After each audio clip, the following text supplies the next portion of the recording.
Like, what would you say the biggest differences are between Argentina and Canada? So I'm sure you're not going to be surprised by this one, but it's the social connection in between people. And then this is what I hear all the time of all the foreigners that I talk to in Argentina that were in Argentina from somewhere else is it's the people connect with each other in such a different way. You go there and you just feel a connection, a warmth with the people around you. You walk around the streets and you know, like here in Canada and in the neighborhood, if you walk around, you say, "Hey, how are you doing?" On the streets, they don't do that over there because I guess it's such a big, massive city where you would say that every other day. But once you actually get to know somebody, if you start talking to somebody, it's like you're immediately close friends, you know? And here, a conversation between two random strangers is, "Hey, how are you doing?" "I'm good. How are you?" And, you know, "The weather's nice today." Sure. But there, I feel like when I started a conversation with a random stranger, it felt a little bit more genuine. It felt like they actually were interested in me, you know? And that's one of the biggest differences I noticed. And as I made more friends, I got to see that a bit more. It's just that people have a better way of connecting and being together. And I have a theory as to why that is. But I can go into that, or if you got another question. No, go ahead. Yeah, I want to hear it. So before Argentina, I also spent some time in Norway, just a week because I met somebody from Norway.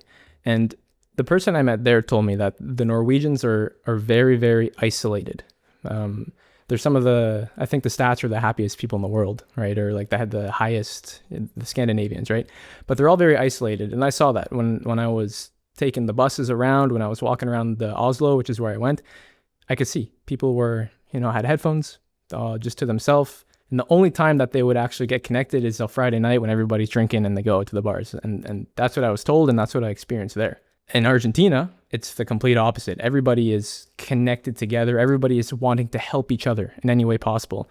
I was out with some friends, and the one person I was with, was one girl I was with, she started to feel sick, and she was sitting down, and somebody randomly walking down the street went into the store, bought her a water, just to make sure that she was okay. There was people asking if she was okay. There was a genuine worry about this person. And that was in my first week, and that stood out to me right away. Like, these people care about each other.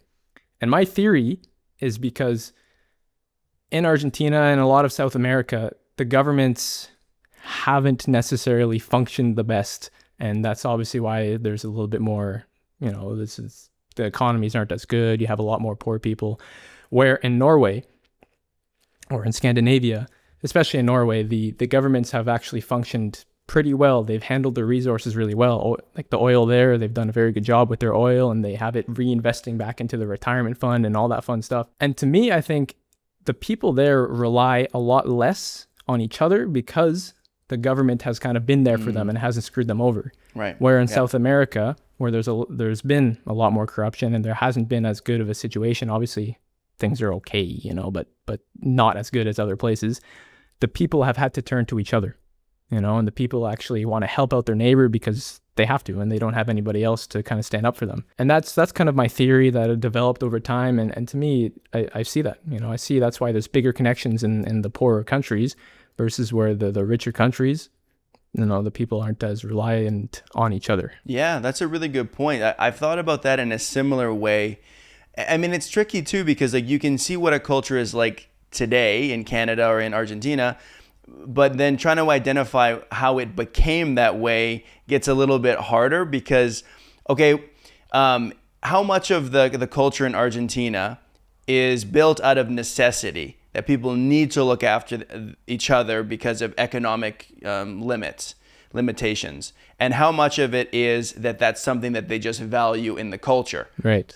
Or does it come from an economic place, and then does it get kind of baked into the culture later on? Because the more a country develops, I think you're right, the more people kind of isolate themselves, right? You're not taking public transit, you're in a car. Right? Once you have a little bit more money, you can buy a car. Now you're driving on your own. You got no interaction with other people. Yeah, exactly. Right? You're ordering like Uber Eats, comes right to your house. You're living alone in an apartment. You don't have any roommates. You're not living with your family. Like the more money you have, the more opportunity you have to just say, I don't really want to talk to anybody. I just want to do me, Exactly. And for better or for worse, it's very convenient, but I think it's isolating, like you're saying. So like if you were to take a country, I guess this is where it becomes tricky for me. If you were to take a country like Argentina or Colombia or Venezuela and give them a bunch of money, right, to boost the economy to what you see like in the US or Canada, would the culture remain the same? Yeah, that's a very good question. And I don't know if you know, 100 years ago, Argentina was one of the richest countries. They were like, there was news articles, who's going to be the next superpower, United States or Argentina? So it's a good question. What would the culture have been like back then? Would they still have been a lot more together, a lot more connected, maybe from their roots, I don't know, from Europe? Or did that develop over time? That's a good question to ask. Because you can also say, well, maybe there's some underlying values that you just kind of gravitate towards. And in Canada, we're already a little bit more individualistic to start with. So when our country became prosperous in this way or that way, people really gravitated to living an individual, isolated lifestyle. And so that's why we see that. But maybe another country would develop in a completely different way if they had different underlying, cultural values. So yeah, it's a really good point. And I've thought a lot about that. Why does one culture differ so much from another one? And yeah, the idea that you need to rely on people is beautiful, I think, in Latin America. But coming from the outside, especially as a Canadian, it can also be a little bit overwhelming. Like I felt like life was harder in Colombia because like you need to interact with people on a day-to-day basis to accomplish anything that you want to accomplish. Like even as a traveler or as a tourist, if you're coming to Canada, you could rent a car, you could book it online. You could book a Airbnb, keyless entry. You don't even have to meet the owner, right? Like you can do it any way that you want, so you can just focus on going to this national park or seeing this site or whatever. In Colombia, it's like, oh, you want to go over there? Hey, well, my uncle's he drives a bus. I'll give you his WhatsApp information. You can call him. Actually, he doesn't have a number, but you can call his nephew, and then his nephew will talk to the uncle, and then the uncle will help you get a ticket, and then you can get a discount if you do this. And so then you're talking to people, you're meeting up with people, and then every person you meet, it's like, hey, how are you? How are your kids? How's your family doing? Like, and they love it too. Yeah, they love the connection with random people. And it's great because you're forced to have those connections. But if you're someone like me who doesn't speak Spanish very well and is coming from another country, it's also stressful. I'm like, there's got to be an easier way to get this stuff done. You know what I mean?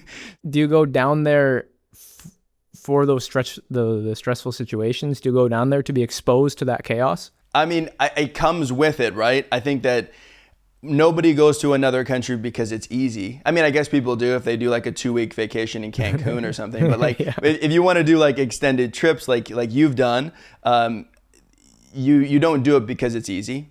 So you like, yeah, you do have to embrace that to a certain degree. But there are growing pains with that. It doesn't come for free. You gotta embrace it. And I don't know. Like, I also feel like, I hope that after my time in Colombia, I became a little bit more flexible. I think that because things don't always go according to plan, Latinos are probably some of the most patient people in the world.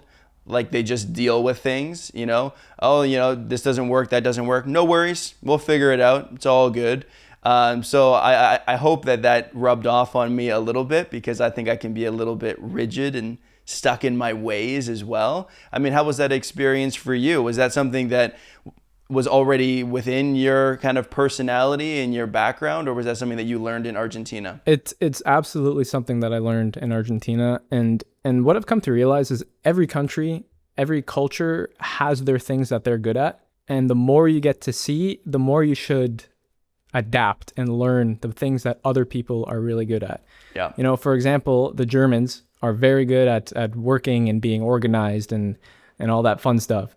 And the Argentinians are very, very good at socializing. And if you can go to all these countries and really try to learn like how they do it and really try to embrace it, I feel like you can become a better person in so many different ways because you're taking the best parts of all the different cultures, and that's what I tried to do when going to Argentina. Because down here, like I said, I live in the suburbs, and I was craving a little bit of chaos, right? I was craving a little bit of people everywhere and cars honking and people running around. You got to watch your phone. I was craving that. Yeah.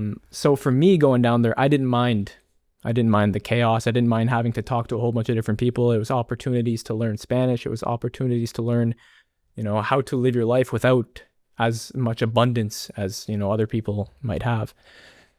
So for me, I really enjoyed it. And when I go to other countries, I try to integrate as much as I can with the local people. I don't want to be in a group of foreigners, because you guys all kind of stick to your own habits and then you become a little bit separate. For me, traveling, especially going to Argentina, because I came to love it. I'm Argentinian. I really, really wanted to learn how they do the things that they do best. And that's share, that's connect, that's sit down in the park on an afternoon with a bunch of dogs running around you, drinking a mate, talking to your friends, no care in the world, no stress.